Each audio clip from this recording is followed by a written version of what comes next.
Pemirsa, Pemkab Jemberana akan menggelar lomba ogoh-ogoh menyambut Hari Raya Nyepi Tahun Masehi 2022.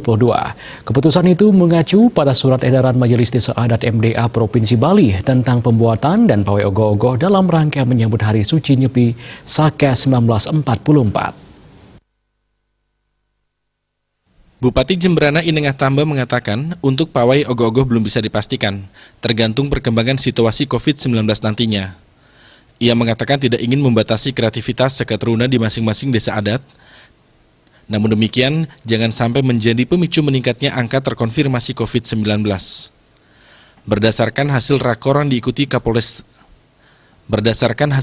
yang diikuti Kapolres Jemberana, AKBP Idewo Gede Juliana dan Dandim 1617 Jemberana, Letkol Infantri Hasrifuddin Haruna, Bupati menyebut lomba ogoh-ogoh akan tetap dilaksanakan.